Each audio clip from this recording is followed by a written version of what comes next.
운전자론과 균형자론을 비교해 본다면 또 운전자론을 긍정적으로 해석한다면 그 의미는 무엇이고 지금은 우리가 운전자론에 가깝게 지금 가고 있는 것이냐 이거 한번 좀 말씀 부탁드릴게요. 이게 이런 거 아니겠습니까? 지금 북한 핵 문제 한반도에서 일어나는 일이고 이 문제가 우리의 삶, 우리의 운명을 갖다가 지금 좌우하고 있잖아요. 그러다 보니까 우리가 다른 게 아니라 한반도라는 이 삶의 터전에서 일어나고 있는 그런 사안에 대해서 특히 외교적 사안, 안보적 사안에 대해서는 우리가 힘이 얼마만큼 있든지 상관없습니다. 그거는 100이 있든지 하나가 있든지 관계없이 힘과는 상관없다. 아니 우리가 우리 운명을 결정하는 일들에 그렇죠. 대해서 네.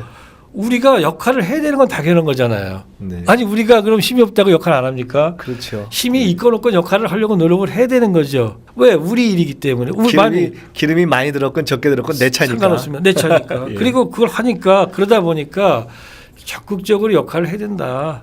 더욱이 한반도 문제에 지금 미국이 개입돼 있고 중국이 개입돼 있고 강대국들이 개입돼 있기 때문에 네. 그러나 그들이 아무리 의견이 강해도 결국 운명은 우리 운명이 가장 많이 영향을 받기 때문에 우리가 역할을 해야 된다는 것을 갖다가 표현할 때 노무현 정부 때 참여정부 때는 그걸 균형자론이라고 네, 표현한 네. 것이고요. 균형자론은 누구도 부정할 수 없는 것이 한반도에 사는 우리들은 강대국 간의 그 이 교차하는 그런 세력 갈등 속에서 지난 역사 속에서 굉장히 많은 위치를 받아오지 않았습니까? 그러다 보니까 한반도를 중심으로 한 동북아가 평화와 안정을 유지하는 것이 가장 우리에게 바람직하고 그러다 보니까 강대국 간의 패권 갈등을 우리는 항상 조심하잖아요. 네. 비록 한미동맹을 맺고 있지만 네. 그렇지만 우리는 그랬다고 미국과 중국이 갈등하는 건 우리한테는 굉장히 불행한 거잖아요. 그렇죠. 지금 그러다 보니까 우리가 균형자라는 건 그런 의미에서 균형을 잡자는 뜻이었죠. 우리가 시시비비를 갖다가 한반도의 평화와 안정이라는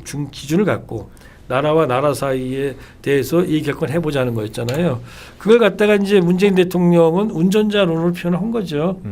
그리고 그 운전자로는 그렇습니다. 북핵 문제를 풀거나 한반도 문제를 푸는 운전자는 여러 명이 있습니다. 우리만이 아니라 미국도 북한도 중국도 운전자일 수 있는 거고요. 단순한 합승이 그러니까, 아니고 핸들이 여러 명 잡고 있나요? 핸들이 여러 개일지 아니면 자동차의 경우에 따라서 운전자가 달라질지는 모르겠지만 분명한 것은 그동안 우리는 운전석에 앉아있지 못하다는 느낌을 가졌잖아요. 네. 근데 이제 문 대통령이 드라이브를 거시면서 지금 우리가 이제 한반도에서 우리가 적극적 역할을 하고 있으니까 그걸 다른 표현으로 하면 운전석에 앉은 거죠. 네. 운전석에 앉은 거고 그런 점에서 저는 운전자론으로 굳이 얘기하자면 운전석에 앉았다. 그러나 우리가 어떻게 하냐에 따라서 아마 주변에 앉아 있는 뭐 다른 자기가 잘할 수 있다고 생각하는 이제 조수들이나 아니면 대기업 운전사가 야 너 못하니까 비켜라고 얼마든지 얘기하시는 상황이라서 네. 신중하지만 또 우리가 뭔가 적극적으로 해나갔을 때 운전석에서 우리가 버틸 수 있는 거지 아니면 또 우리가 옆으로 비켜납니다. 그러나 꼭 뭐 운전자라는 표현 이전에 항상 적극적으로 우리에게 주어진 만큼의 역할 이걸 찾아가는 것이 네. 중요하다고 생각합니다. 지금 말씀을 들으면서 제가 무슨 네. 장면을 떠올렸냐면요. 전기자동차 시대 아닙니까? 네. 대세가 전기자동차로 가는데 차를 제가 연상했어요. 네. 근데 과거 이제 균형자론에 대해서 비판하는 쪽의 입장이나 또는 저희도 반성적으로 좀 본다면 네. 실제로 우리가 균형을 잡을 만한 힘이 있느냐에 주로 비판의 초점이 있었지 않습니까? 네. 근데 이제 그 균형자론을 제기한 긍정적 취지는 그게 아니고 우리는 균형을 잡아야 한다라는 어떤 당위론이지 네. 않습니까? 운전자론의 핵심은 아까 말씀처럼 어쨌든 우리 차다. 네. 주권의 소재가 우리에게 예. 있다. 우리의 운명이다. 예. 라는 것이기 때문에 우리가 우리의 주권과 생명을 운전해 가면서 균형을 잡아야 한다로 통일될 수 있고 운전자론이 더 종합적인 것인데 핸들을 여럿이 잡고 있느냐 아니냐 제가 생각을 해봤어요. 그러니까 이렇게 해석하면 좋을 것 같아요. 핸들을 우리가 잡고 네. 이 차가 브레이크가 여러 군데 있는 차 같아요. 그러니까 딴 데서 브레이크를 걸어버리면 예. 잘 안 가고 브레이크가 걸릴 수 있잖아요. 현실적으로. 예. 김대중 대통령께서 네. 퇴임하신 후에 제가 한번 뵙고 토론을 한번 했을 때 둘이 결국 햇볕 정책은 미국, 일본, 중국, 러시아, 북한하고 다 잘 지내는 거다 이런 말씀을 하셨어요. 네. 야, 그게 쉬운 거구나 제가 이렇게 생각했거든요. 네. 쉽고 어려운 거죠. 근데 그 플레이어들이 다 누구나 브레이크를 걸 수 있는 거 아닙니까? 네, 그렇습니다. 예. 그게 나름대로 소위 보이스가 있는 거 아닙니까? 자기 지분이. 예. 그 브레이크를 안 걸리게 하면서 운전대를 우리가 잘 잡고 지혜롭게 조심조심 가는 거 네. 그런 차의 구조라고 생각하고 우리가 잘 가야 되겠다. 그 말씀 동의하는데요. 그러니까 예. 조금 더 연상을 해보자 무인 자동차 같은 거 있지 않습니까? 예. 무인 뭐 열차나 무인 주제를 자동차. 바꿔서 전기자동차 예. 쪽으로 그냥 갈까요? 예, 무인 자동차가 있고 그 무인 자동차를 운전하기 위해서 운전자들이 몇 명이 제3의 장소에서 모여가지고 이제 컨트롤하고 있는 거죠. 그게 맞겠네요. 근데 예. 한국 정부 보고 우리가 갖고 있는 버튼 갖고 그럼 너희들이 우리가 그럼 그렇게 한번 해보자는 거고 아닌 것 같으면 옆에서 그럼 내가 이쪽 해볼게 이렇게 나오겠죠. 그럼 우리가 이제 우리 역할이 조금 줄어드는 거지만 네. 분명한 건 우리도 미국이나 중국이나처럼 그런 역할 정도를 할 수 있는 수준으로 얘기를 하고 있다라는 거죠. 네. 그리고 하나 적은 건 뭐냐면은 운전자론이나 균형자론이나 이것이 운명적으로 우리 일이니까 우리가 나름대로 할 수 있을 만큼 해야 된다는 거지만 한편으로 그것이 왜 또 실현 가능한 측면이 있냐면 약소국과 강대국 사이에서는 한미 관계도 그렇고 그다음에 한중 관계도 그렇습니다. 1대1 관계에서는 상대방과의 얘기에서 우리가 상대방을 갖다가 뭔가 이겨낼 수가 없습니다. 얘기해서. 그렇죠. 대화나 논리에서. 특히 뒤에서 되는 얘기는 이길 수가 없어요. 왜냐하면 힘에 너무나 비대칭성이 네, 있으니까. 네. 그런데 다자가 미국과 중국과 뭐 여러 일본도 나오는 다자가 나오는 논의 구도 속에서는 그것도 공개적인 데서는 예, 공개적인 데서는 이제 이게 엄청난 힘이라는 것 자체가 크게 영향을 발휘 못하는 겁니다. 마구 힘을 막 내놓고 못하죠. 과시하기도 그러니까 어렵고. 이런 얘기입니다. 그러니까 제가 흔히 그런 얘기를 하는데요. 대학생하고 초등학생하고 뭐 서로 둘이서 막 논쟁을 합니다. 근데 아무도 없어. 그러면 초등학생은 그냥 찍혀 눌릴 수밖에 없어요. 그렇죠. 아무리 합리적인 얘기를 한다더라도 대학생이 엉터리 얘기를 해도. 그렇죠. 그런데 갑자기 거기에 제3자가 나타나면은 제3자한테 이제 물어볼 수가 있습니다. 이렇게 되면 얘기가 달라지는 겁니다. 마찬가지로 다자의 논의 구도라는 게 우리한테 굉장히 중요한 이유는 가장 보편 합리적인 논의가 그래도 나올 수 있다는 거고 위너가 될 가능성이 그리고 있는 그렇게 거죠. 되면은 그렇지 너희들이 이 한반도는 너희들이 살고 있고 너희들이 중요하지 너희들 의견이 그렇게 될 수 있는 적어도 공론의 장 말은 그 나온 예. 사람들이 다 그렇게 안 할 수 없는 거죠. 그렇죠. 바로 예. 그 지점 때문에 우리는 공개적인 장과 다자의 구도 속에서 균형자라는 것 자체가 다자 아닙니까? 네. 왜냐하면 1대1이면 균형이 아니죠. 누군가 A와 B 사이에서 나는 어떤 입장이다. 예. 근데 그게 뭐 미국과 중국 사이에서 또는 북한과 무슨 뭐 일본 사이에서 항상 똑같은 입장을 갖고 있는 게 아니라 매 사안마다 항상 옳고 그름을 따져줄 만큼 따져줘야 된다는 거죠. 그 운전자로는 오늘 아주 절묘하게 정리가 되는 것 같은데요. 네. 우리는 구식 자동차 시대를 이미 벗어났다. 네. 전기 자동차 시대이기 예. 때문에 전기 자동차 시대에 이게 이제 합의해서 컴퓨터로 움직이는 데인데 네. 현재 그 합의해서 컴퓨터로 움직이는 키를 우리가 주로 잡고 있다. 네. 우리가 영 맹하게 가면 딴 사람들이 이거를 뺏어갈 수도 있으니까 그러겠죠. 잘해야 된다. 그러니까 운전자 이거 자꾸 막 용쓰는 그거를 너무 연상하지 마시라 이렇게 네. 얘기하면 될 것 같습니다. 예, 좋습니다. 김여정과 이방카가 올림픽에서 만나면 참 근사할 것 같다. 어디서 그런 말씀을 하신 걸 제가 봤어요. 혹시 가능성이 있을지 또는 그것의 의미는 뭔지. 가능성은 잘 모르겠어요. 사실은 네. 뭐 우리가 그럴 수도 있다라는 생각을 하지만 점쟁이가 아닌 이상은 뭐 점치기는 어렵다고 봅니다. 그렇지만 그런 일이 있으면 좋겠다. 좀 상당히 아마 의미가 있을 거라고 생각하는 거는 일단 뭐 이벤트가 크게 되지 않겠습니까? 그리고 이방카 같은 경우는 미국이 뭐 민주주의이고 합리적인 그런 정치 제도를 가졌다고 얘기하고 있지만 사실은 한편으로 보면은 이방카가 특별하게 무슨 뭐 미국에서 공식적으로 물론 백악관 고문 이런 직책은 가졌지만 특별한 뭐 아주 공식 직책이 있는 건 아니지만 트럼프 대통령한테 상당한 영향력을 미치는 혈육. 그 양쪽 다 최고 실세 아닙니까? 예, 그리고 또 예. 실제 정책 영향력 있고 네. 김여정은 공식 직책도 있고 또 김정은의 동생으로서 상당히 김정은에게 영향을 미치잖아요. 네. 그러다 보니까 실제 어떻게 보면은 굉장히 보편적이지 않은 두 여성이 지금 미국과 북한에 있는 그러네요. 겁니다. 예. 그리고 이 두 여성이 최고 지도자들에게 특히 둘 다 상당히 독특한 개성과 또 힘을 갖고 있는 지도자의 혈육이고 그 지도자들이 신뢰하고 있죠. 네. 그렇다면 이들이 만난다면 뭐 어쨌든 간에 안 만나는 것보다 훨씬 좋은 일이 발생하지 않을까 이런 그렇겠는데요? 느낌이죠. 그러나 될지는 모르겠습니다. 그것이 성사될지는. 아니 근데 이거 이런 얘기를 하면 좀 두들겨 맞을지 모르겠지만 남자들이 좀 맹하잖아요. 네. 그 더구나 지금 트럼프, 김정은 둘은 강대강이잖아요. 네. 그 이 김여정, 이방카가 실제로 만나서 여성 실세들끼리 만나서 뭐가 풀리면 그 상당히 괜찮겠다는 생각이 들긴 드네요, 정말. 여성 실세라고 표현하니까 정책 실세인지는 잘 모르겠어가지고 거기까지는 제가 장담 못하지만 아무튼 우리로서 뭔가 지금 만들어야 되지 힘 않습니까? 있는 혈육이니까. 우리는 이제 뭘 만들어야 되거든요. 그럼에도 불구하고 이걸 여쭤봐야 되겠습니다. 여전히 북미 간 기싸움이 있는데 자, 북한 쪽 한번 짚어보고 미국 쪽 좀 짚어봐야 되는데 지금 북한 쪽 기싸움에서 최근에 부상하고 있는 이슈가 저 열병식 말입니다. 우리 장관님도 그걸 쓰셨던데 네. 어디다. 이 건군절을 옛날에 2월 28일이었다가 나중에 4월로 한참 왔던데 이걸 다시 최근에 2월 28일로 바꿔서 열병식 하는데 야 이거 무슨 평창 이걸 홀랑 이걸 말아먹으려고 하는 거냐 쉽게 얘기하면 이제 그런 네. 비판이 있지 않습니까? 네. 그런데 건군절을 그러면은 어쨌든 평창 때문에 정치적으로 급히 변경해서 한번 쇼를 하려고 하는 거 아니냐 이렇게 주장하는 것이 합리적으로 근거가 있으면 사실 북한이 비판받아 마땅하지 않습니까? 네. 근데 이건 어떻게 되는 건가요? 어쨌든 간에 평창 올림픽 전날 그런 이제 열병식이 아마 있을 거로 예상되는 그런 건군절이 지금 옮겨졌단 말이죠. 그러니까 우리로서는 참 뭐 걱정스럽고 유감스러운 일이지만 북한이 이걸 의도해서 한 것 같진 않아요. 왜냐하면 지금 말씀하셨지만 이른바 북한군 창건일은 48년 2월 8일이었습니다.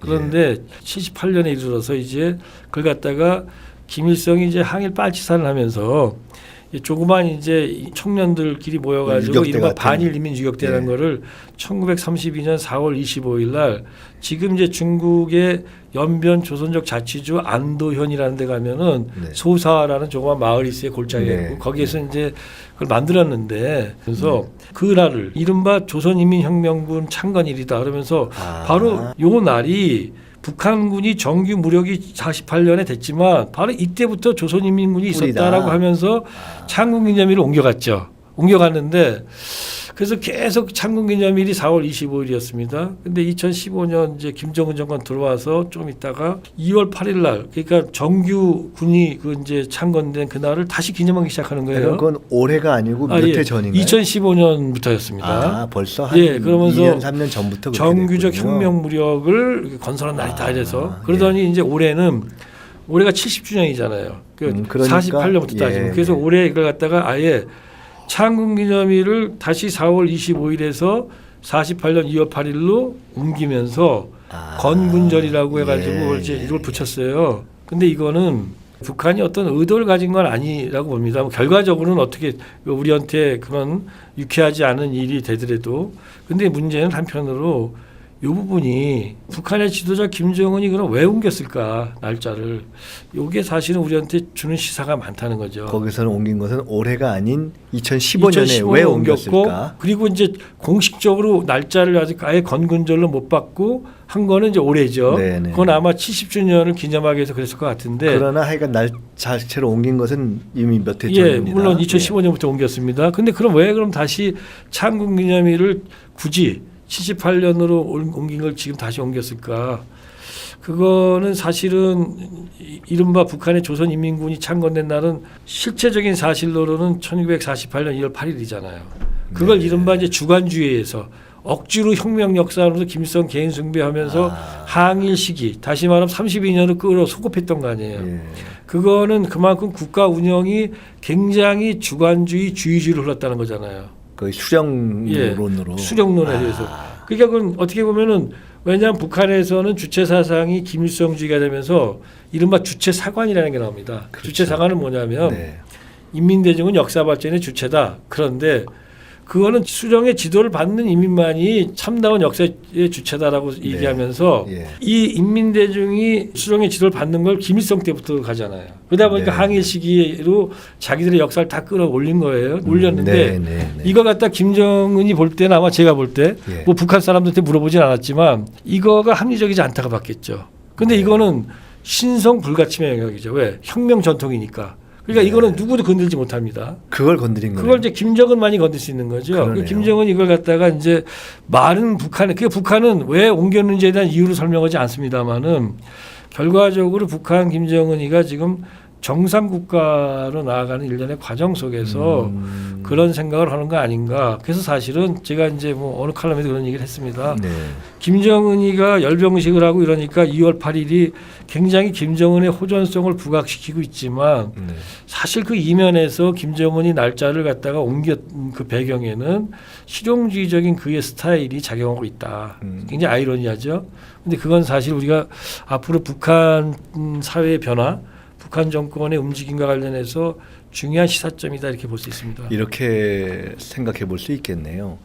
열병식 자체는 어떤 이유가 있다 하더라도 그럼에도 불구하고 잔치를 해야 될 저희 입장에서는 유쾌한 일은 아니고 그러면요. 예. 또 북의 입장에서 가사 몇 해 전에 그 열병식을 할 수 있는 근거로서의 건군절로 날짜를 바꿨다 하더라도 네.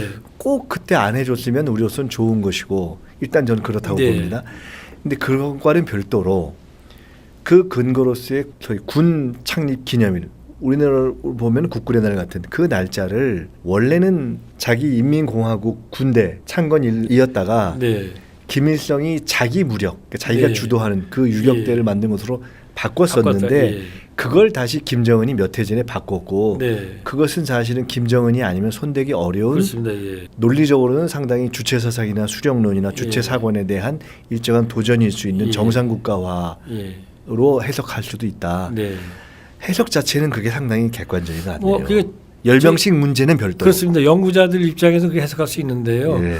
열병식 자체가 우리 사회에 주는 그런 이제 충격이 있기 열병식은 때문에 조금 별개죠. 어떻게 예, 보면 그래서 70주년이어서 그렇다고 설명할 수는 있겠으나 어쨌든 예. 우리로서는 유쾌하지 않은 거니까. 최소한 예. 물론 상대방의 시기에 대해서 뭐 이래라 저래라 다 할 수는 없지만 예. 국제사회가 볼 때 저거는 새로운 위협이다라고 느끼는 그런 뭐 신형 무기가 나온다든가 특히 이제 핵미사일 관련해서 그렇지 않기를 바라고 그렇지 않아야만 또 최소한 북한 김정은 네. 위원장이 신년사에서 말한 예. 그렇지 않습니까? 평창올림픽이 성공적으로 개최되길 진심으로 바란다고 그 말이 최소한 의미가 있다. 네네. 그럴, 그러니까 본인들 국가 내부 행사로서의 건군절에 기초한 일종의 애니버서리, 네. 일종의 그 70주년에 맞는 정도의 열병식은 자기 논리가 일단은 작동 가능하고 일리가 예. 있으나 다만 그것 자체가 핵 미사일의 발전과 연관된 어떤 그런 일종의 과시 장치로 작동한다면은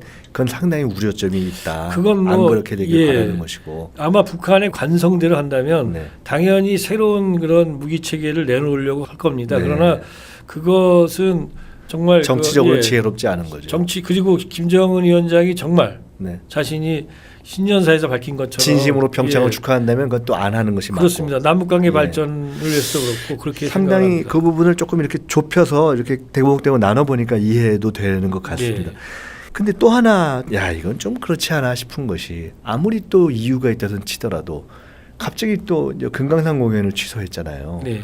그건 사실은 또 사실 조금 우리로서는 우리 국민들이 볼 때는 아니 이유야 어쨌든 남한에서 언론의 문제 제기를 지금 빌미를 삼은 것 같은데 그러면은 남쪽에 내려와서 하는 공연은 이쪽에 선정이 되니까 납두고 왜 거기 가서 하는 공연만 하지 말냐 이렇게 사실은 우리가 충분히 비판할 대목이 또 있지 않습니까? 네. 이거는 어떻게 보면 북이 늘 남북 관계를 할 때 조금 우리 입장에서 볼 때 합리적이지 않은 태도를 취할 때가 좀 있잖아요. 종종 있잖아요. 그렇습니다. 굉장히 유감스럽죠. 예. 유감스럽고 그런데 이번에 북한이 그 평창올림픽 대표단 파견 관련된 또 여러 가지 행사 관련된 남북한 간의 실무 협의나 또는 그 오가는 과정에서 보면은 네.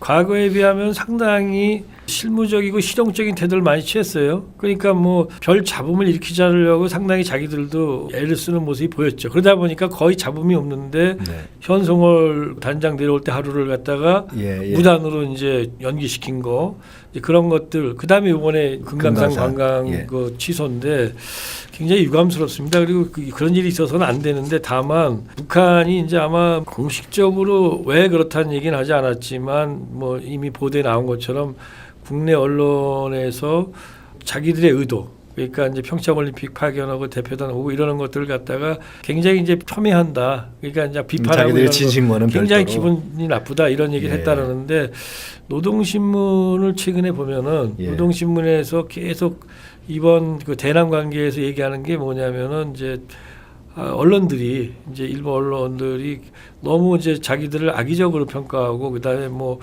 심지어 그런 얘기도 합니다. 제재와 압박을 회피하기 위해서 나왔다라는데 우리는 이미 핵을 만들었다라든가 아니면 자기 체제에 대한 비방을 한다든가 우리는 뭐 진심으로 이걸 하는데 거기에 대해서 이러면 우리가 가만히 안 있겠다든 등 이런 식의 위협적인 언술들이 있었습니다. 예. 그래서 물론 북한이 그렇다고 해서 이렇게 하면 안 되죠. 그 점에서 이건 명확하게 잘못을 짚고 그다음에 항의하고 또 수정을 하게 해야 되지만 한편으로는 아무튼 북한이 우리는 아닙니다. 그들은 예. 또 그들이 우리를 이해할 수 없는 대목이 있는 것처럼 예. 그들에게도 우리가 약간 이해 못할 그리고 그런 우리가 그동안 우리 사회가 북한이 얼마나 비합리적인 행동을 많이 한다라고 생각을 해왔습니까? 또 그렇고 예. 그렇기 때문에 우리가 봤던 남북 관계에서 한편으로는 어쨌든 간에 지금 북한은 좀 손님으로 오고 있는 겁니다 지금. 네. 그리고 그 손님은 평창올림픽은 우리가 잘 치르기 위해서 북한 대표단이 오는 게 특히 필요했고 최소한 북한이 다른 걸 다 떠나서 평창올림픽에 참가하는 일반 회원국 중에 하나입니다. 그렇죠. 그러면 예. 거기에 맞춰서 우리 사회나 언론도 그냥 적정한 평정심을 예우를 가지고 그냥 기사를 쓰면은 좋지 않을까 생각이 들지만 평정심이 참 좋은 말씀 같네요. 예, 이게 너무 그런데 아마- 과하지도 말고 너무 막 폄하하지도 말고. 근데 이건 또 한편으로 제가 뭐 이렇게 말하는 것도 비판받을 수 있는 거 아닙니까? 그래서 예. 언론의 자유는 있지만 그런 거는 아마 유념을 했으면 좋겠다는 생각이 들지만 관계없이 북한이 이렇게 일방적으로 취소하는 거는 참으로 잘못된 태도고 그런 것들까지를 이제 교정을 해야만 진짜 본인들이 정상적인 국가다 이렇게 볼 수 있겠죠. 이런 과정을 하여 거쳐가는 거죠.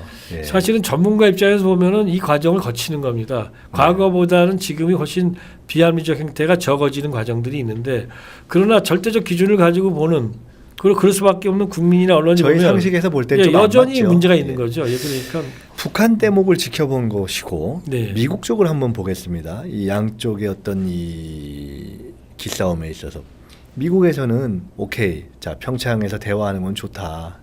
근데 하여간 그 다음에 보자. 이제 이런 얘기가 나오면서 또 당연한 거고요. 아까 말씀처럼. 그리고 우리가 압박하고 제재했기 때문에 이만큼이라도 된 거 아니냐. 거기까지가 이제 평창 끝날 때까지입니다. 근데 끝난 뒤에가 이제 문제인데 압박과 제재가 계속돼야 되고 훈련을 바로 재개하겠다. 훈련을 재개할 때 재개하더라도 지금 그 얘기를 하는 것이 좋으냐 아니냐는 또 별도의 문제일 텐데 이런 얘기가 하나 나오고 또 한편으로는 미중 간의 딜로 북한을 하여간 좀 일종의 교통정리를 하자 이렇게 얘기했던 키신저 전 장관이 육자회담을 부활해야 되는 것이 아니냐 뭐 이런 얘기도 하면서 상당히 약간 뉘앙스가 다른 얘기들이 나오고 있어요. 미국 조야에서 미국 정부나 이 외교가에서 어느 쪽이 우세하게 될 거라고 보십니까? 지금 대화의 필요성을 얘기하는 분들도 많이 있어요. 틸러슨도 그랬지 않았습니까? 예, 예. 그 얘기 뭐냐면 제재와 압박을 통해서 북한을 굴복시키는 거가 어렵다고 보는 거죠. 제재 압박을 하면 북한 경제가 고통을 받습니다. 그러나 많은 분들이 약간 오해하고 계신 게 북한이 경제적으로 고통받는다는 것이 곧 제재의 효과다라고 생각하셔가지고 이제 됐다 이런 분들이 많아요. 근데 사실은 북한 경제가 제재로 고통받은 건 굉장히 오래됐습니다. 역사가. 지금은 좀 더 고통을 받는 것뿐이죠. 문제는 고통을 받는 이유가 뭐냐면 그 고통을 통해서 결국 북한이 태도를 변화해야 되잖아요. 다시 말하면 북한이 경제적인 고통을 제재에서 받는 거는 제재와 북한의 태도 변화 사이에 있는 중간의 메커니즘에 불과해요. 네. 다시 말하면 제재로 인해서 고통을 받더라도 북한이 변화하지 않으면 그만인데 뭐 사실 북한이 쉽게 변할 것 같지 않습니다. 북한이 요 몇 년 사이에 지금 식량 곡물 수입이 거의 없어요. 그 얘기 뭐냐면 식량을 어쨌든 간에 자기들 안에서 지금 체결하고 있다는 뜻이죠. 내석이 생긴 예, 거예요. 올해도 지금 보면 뭐 노동신문에 보면 지금 얼음 날르는 얘기가 지금 아주 굉장히 많이 나옵니다. 다시 네. 말해서 웬만큼만 자기들이 농업에서 견뎌내고 그다음에 웬만큼 공산품을 만들어내면은 옛날 고난의 행군 때보다는 더 견딜 수 있다는 뜻이거든요. 그러다 보니까 사실은 많은 사람들이 지금 오해해서는 안 되는 거는 북한이 과연 경제적 고통을 받고 나올 거냐 할 때 그러려면은 태도가 변화돼야 되는 건데 거기에 대해서 미국에 있는 많은 사람 전문가들 중에서도 상당수가 그렇지 못할 거라고 보는 거죠. 그래서 제재와 그것만으로 못 풀 거다. 그러니까 대화를 하자는 건데 문제는 뭐냐면 그런 분들이 미국에 꽤 있지만 네. 지금 트럼프 대통령을 중심으로 하는 핵심 라인의 분들이나 주류죠. 예. 거기에 영향을 미치는 뭐 CSIS의 그 연구원들이나 이런 사람들을 보면은 그분들은 굉장히 강한 것 같아요. 여전히 최대 압박과 제재를 가하고 그게 잘 안 되면 이른바 뭐 요즘은 블러디 노우스 코피 작전이라는 것도 있습니다. 뭐냐면 이해가 안 되는 얘기일 것 같은데요. 북한이 반격할 수 없는 정도 수준에서 북한에게 타격을 딱 군사적으로 가하고 나올 수 있는 길이 있다. 저는 그런 길이 어떻게 있는지 모르겠습니다만은 그런 거 연구한다 이런 식으로 막 얘기하더라고요. 그걸 지금 막 얘기를 하고 있어요. 이게 굉장히 위험한 겁니다. 블러디 노우즈. 그러니까 쉽게 말하면 북한한테 한번 공격을 하겠다는 거죠. 근데 그 공격을 받고 북한이 반격을 안 할 수 있는 공격이라는 건데 제가 지금 말씀 중간에 죄송합니다만은 아까 그 문 대통령께서 네. 선제 타격 예방 타격론을 얘기하니까 쭉 들으시다가 근데 그 판단은 누가 하니 이렇게 여쭤봤던 거 똑같은 걸로 야, 그 코피 터진다는데 코피 터지고 끝나는 걸 근데 그 판단은 누가 하니? 제가 또 여쭤보고 싶네요. 예, 그래서 그렇지 않아도 이제 많은 분들이 미국에서도 그런 모양이에요. 그게 그러면 선제 타격과 뭐가 다르니? 그랬더니 그럼 북한이 그렇게 했을 때 아니 반격을 안 해? 반격 안 하고 쟤네들이 그 북한 정권이 무너질 텐데 거기에 대해서는 그냥 자신이 있다고만 얘기한대요. 아무튼 그런 분위기가 있어서 사실 지금 상황은 그렇게 아주 양호하지 않습니다. 지금. 그러니까 정말 이제 우리에게 필요한 지켜보고 지혜와 힘을 모아야 될 것은 바로 평창 이후군요. 네. 평창 그러니까 이후. 미국에 대해서 전방위적인 나름대로 설득돼야 되고요. 또 한편으로 어떤 경우에도 전쟁은 안 되잖아요. 지금 전쟁이라는 것이 일어나면 뭐 우리가 다 재앙을 입고 그 다음에 이제 뭐 문제가 해결돼봤자 소용이 없는 거죠. 군사당국 회담도 얘기가 되고 있지 않습니까? 전망은 어떻게 보시나요? 지금 군사당국 회담은 아마 이제 평창 올림픽 관련된 남북 간의 여러 가지 논의나 접촉이 다 끝난 다음에 아마 그러니까 올림픽 기간이나 그 이후에 군사당국 회담이 이제 열리면 열릴 수 있겠죠. 그런데 아시는 것처럼 군사당국 회담도 그렇고 다른 회담도 그렇고 그것은 아까 4월 말씀하셨잖아요. 4월 그 이제 한미 군사 훈련 재개를 말씀하셨는데 그건 당연히 재개가 될 수밖에 없습니다.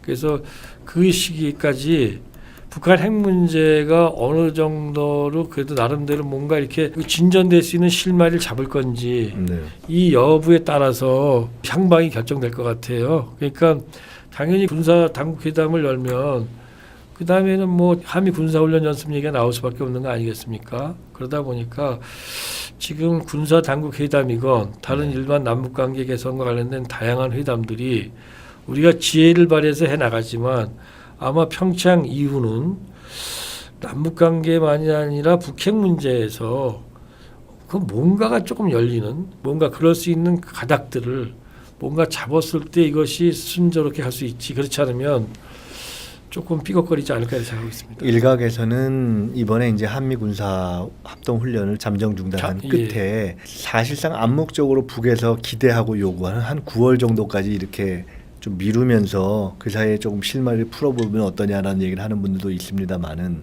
현실적으로는 4월 예정된 것을 그렇게 하기가 상당히 어려울 수 있다고 지금 보이는 것이 사실 아닙니까? 그렇다면 지금 평창 이후 4월까지의 시기가 북핵 문제를 핵심으로 하는 남북 관계에 있어서 굉장히 중요한 거고 거기에 저희가 국민의 어떤 힘을 바탕으로 한 외교적 역량을 집중해야 될 것 같습니다. 시간이 이제 많이 됐기 때문에 몇 가지 남아있는 것들을 아주 단답식으로 제가 조금 짧게 여쭤보겠습니다. 우선 이상한 가족 상봉을 저희가 이제 제안했는데 북에서는 그 2016년인가요 있었던 중국 북한 식당에서의 집단 탈북 그 부분 송환해라 그래야 하겠다 이렇게 하는데 이거 어떻게 하죠? 그 부분이 사실 예민한 문제죠. 그렇지만 한편으로는 아주 예민한 문제가 아닌 걸로 지금 가고 있는 거 아닌가 싶습니다. 무슨 얘기냐면은 닝보 문제는 사실 인도주의 원칙에 따라서 풀어야 되는 거죠. 그 얘기는 뭐냐면은 뭐 예를 들어 저는 개인적인 사견을 말씀드리면 그 여조원들이 왔을 때 그 중에서 정말 뭐 나 돌아가고 싶다는 사람이 있으면 돌려보냈어야 되고 그게 확인이 어려우면 판문점에서 그럼 뭐 부모들이 만나서 확인해 보자 그러면 확인해서 가겠다 안 가겠다 결정했으면 됐을 거예요. 근데 이제 그런 절차 2016년 4월에 그분들이 왔지 않습니까? 그리고 나서 이제 시간이 꽤 지났습니다 지금. 그리고 문재인 정부가 아마 이제 그 닝보 여종업원 문제에 대해서 좀 나름대로 들여다본 거는 뭐 정권이 출범하자마자 못 들여다봤을 겁니다. 왜냐하면 네. 이제 나름대로 이제 출발하기 위한 여러 가지 준비를 했을 테니까. 그러면 아마 작년 여름쯤이나 들여다봤을 텐데 그때는 이미 1년 반 가까이 지났을 때잖아요. 예. 그러다 보니까 그때는 상황이 상당히 많이 달라져 있었을 거라고 생각이 들어요. 무슨 얘기냐면 네. 북한의 탈북한 여종업원들이 들리는 얘기로는 여러 가지 의사와 관련돼서 여러 네. 형태가 있었다고 그러는데 네. 그러나 그들이 이미 한국 사회에 적응을 해버린 거죠. 네. 뭐 대학도 다니고 뭐 네, 했을 네. 거예요. 그러면서 생각을 아마 많이 정리됐을 거예요. 한국에 적응을 했기 때문에. 그러니까 지금은 부모를 만난다고 해서 이게 제 추정입니다만은 아마 뭐 돌아가고 싶다. 또 쉽게 삶의 이게 터전을 바꾸기는 어렵겠죠. 또 자기 생각이 이미 정리돼 있고. 예. 그러면 그 여종업원들 입장에서는 판문점에서 부모를 만나서 확인한다는 것 자체는 뭐 자신이 안 돌아가면 부모한테 위험하다고 생각 아니겠어요. 그렇겠네요. 돌아가기는 어렵고. 그러니까 지금은 어쩌면 그분들이 이 세상에 드러나는 거를 원하지 않을 수도 있어요. 네. 그리고 이거는 북한도 아마 조금씩 아마 이 상황을 알게 될 것 같아요. 이해하기 시작하겠네요. 예, 그렇다면 이거는 만약에 오픈돼서 노 해버리면 자기들도 창피한 일이 서로 간에 되겠네요. 서로 간에 더 민망한 복잡하죠. 상황이네요. 그러니까 예. 이 문제는 시간이 너무 많이 흐르면서 전혀 다른 방향으로 결국 결론이 날 수밖에 없다. 결론은 이 얘기는 결국은 이제 장기적으로 묻고 넘어가는 쪽으로 가면서 하고 북한도 그런 걸 이해해야 되지 않을까. 아마 저는 그래서 이것이 이산가족 상봉 관련해서 마지막까지 걸린 걸로 작용하지 않을 거다. 아마 그렇진 않을 거다. 사안 몇 차례, 자체가. 몇 차례 한두 차례 이러다가 북한도 아마 우리 정부가 솔직히 상황을 얘기하면 뭐 상황을 솔직히 얘기할 수 있을지 모르지만 대충 감잡지 않겠습니까? 저도 이게 지금 뭐 정부 당국에게서 뭐 정확히 뭘 들어서가 아니라 추정하는 예, 거죠. 감으로서 이미 다 이렇게 느끼는 거죠. 개성공단은 어떻습니까? 재가동 문제 전망은 어떻게 개성공단 문제는 정말 좀 어렵게 됐습니다. 당연히 개성공단이 중단되는 과정에 있어서의 그 비합리적인 그다음에 정말 해서는 안 되는 정책 결정을 했다는 건 이미 다 알려져 있지 않습니까? 이제 그런데 그 뒤에 이 박근혜 정부가 국제사회에 북한에 대한 압박과 제재를 갖다가 해달라고 더 강하게 해달라고 요청하는 과정에서 우리도 개성공단까지 끊었지 않았느냐라고 그걸 개성공단을 계속 얘기를 했고 또 한편으로 그 이후에 북한 개성공단이 중단된 뒤에도 지금 북한이 여러 차례 지금 핵이나 미사일 실험을 하는 과정에서 추가적인 더 고강도의 대북 제재가 가해졌잖아요. 예. 그러면서 실제로 개성공단 운영과 관련해서 가동과 관련해서 일부 품목들은 제재에 지금 저촉을 받을 수밖에 없는 상황에 와 있는 그렇죠. 거죠. 그러다 보니까 지금 개성공단을 갖다가 재개하는 것 자체는 북핵 문제를 완전히 배제하고는 어렵게 돼 있다. 그래서 저는 개성공단 문제는 북핵 문제가 어쨌든 간에 대화 국면으로 좀 열리면서 예. 이 문제를 갖다가 해결해 나가야 되지 않겠는가. 그랬을 때 중요한 거는 이 문제를 뭐 전면적으로 다 해결하는 것보다는 1차적으로 124개 피해 업체. 네. 이 업체들은 지금 얼마나 지금 정말 황당하고 억울합니까? 네. 그 업체들을 어떻게 원상복구해 주느냐부터 1단계를 하고 1단계가 나름대로 마무리가 되면 그것부터 초점을 잡자. 예. 어떻게 하면 개성공단을 안정적으로 제대로 국제사회에 홍보하면서 발전시킬 거냐 이걸 2단계로 보는 네. 이런 단계적 전략이 필요하다고 현실적이겠네요. 봅니다. 예. 단일팀 논란이 있었지 않습니까? 오랫동안 대북 또는 통일정책 문제를 다뤄오신 분으로서 어쨌든 20대의 통일관이 옛날하고는 뭔가 조금 다르다, 결이 다르다 이런 얘기가 많이 있지 않습니까? 어떻게 해석하십니까? 사실 뭐 김 원장님이나 저 같은 세대는 우리는 뭐 그냥 분단 자체는 나쁜 거고 통일이 돼야 된다. 그것이 북진 통일이건 아마 저쪽에서 북쪽에서 남진 통일이었을지 모르겠습니다만은 우리 그런 생각을 갖고 살았잖아요. 우리 또 부모님들이 그렇게 말씀하셨고 그건 아마 분단된 지 얼마 안 된 뒤에 우리가 태어나서 그랬을 네. 겁니다. 그러나 이제 그러고 나서 그런 우리가 이 분단된 왜곡된 그런 삶 속에서도 아이들을 낳고 키우다 보니까 그 아이들은 분단된 삶 속에 사는 삶 구조 자체가 별로 불편하지 않은 거예요. 그 자체가 자연스럽게 느껴지니까 네.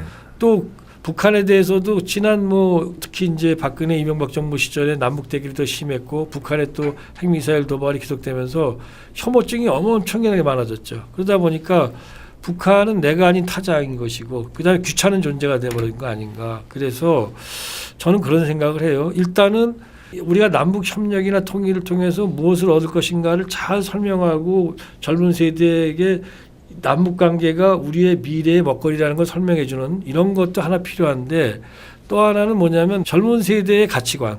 그들은 지금 말씀드렸듯이 우리가 아닙니다. 이미 분단 구조 속에 태어나가지고 그 속에서 그것이 왜 불편한지를 모르고 오히려 북한과 따로 사는 게 낫다고 생각하는 사람들이잖아요. 그들의 가치관 속에서 들어가서 우리가 그 가치관에 적응하면서 미래를 모색해야 된다. 통일에 대한 미래를.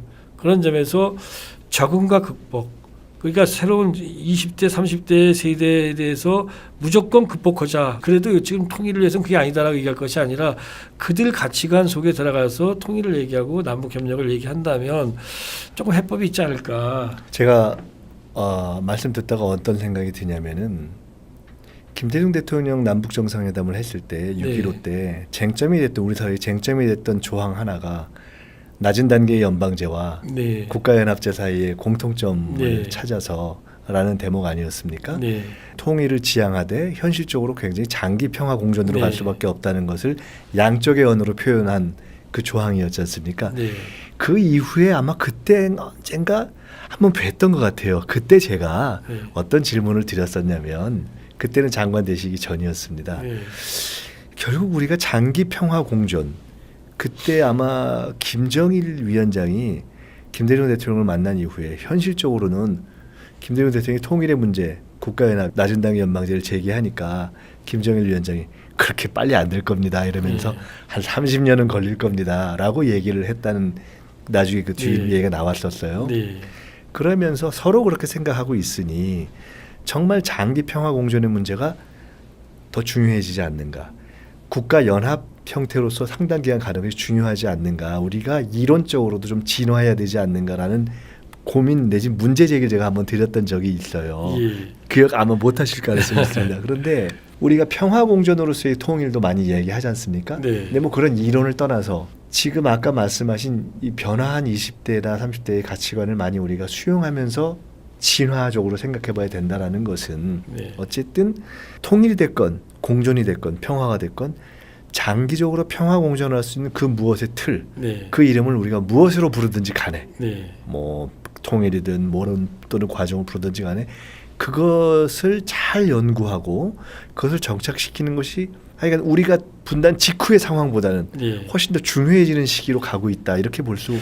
그렇습니다. 그래서 저는 사실은 어렵지 않다고 봐요. 뭐냐면 우리 젊은 세대한테는 지금 먹고 사는 게 엄청 중요하잖아요. 근데 제가 경제학자가 아니지만 우리가 빤히 다 알 수 있는 건 뭐냐면 우리는 사실은 반도 국가고 그다음에 그래서 우리는 뭐 어릴 때 배운 게 삼면 바다를 통해서는 해양으로 진출하고 한면 육지를 통해서 대륙으로 우리가 웅비한 기상을 뻗친다.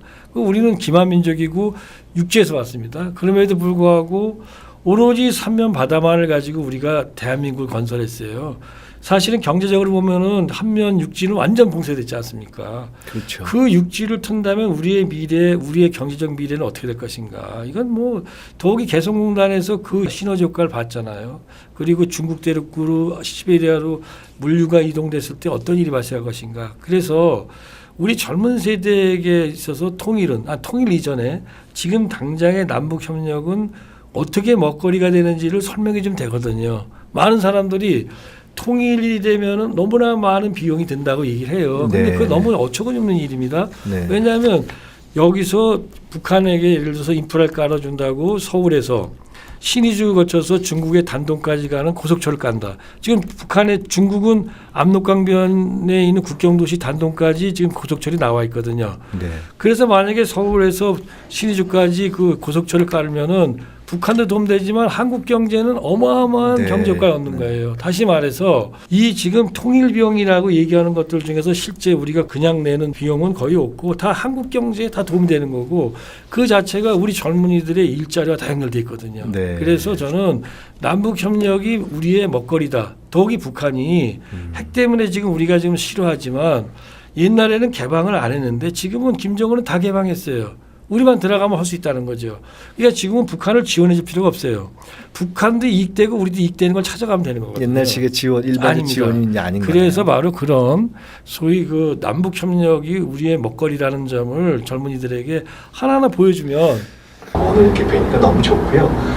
훨씬 더 펄펄 이렇게 뛰시면서 활동하시고 또 지금 이렇게 민족이 어려울 때 좋은 경륜과 지혜를 많이 나눠주셔서 저희가 평화롭고 이렇게 공정하고 또 번영하는 한반도 가는 데서 큰 역할을 더욱더 해주시길 바라면서 오늘 말씀 마치겠습니다. 너무 감사합니다. 예, 고맙습니다.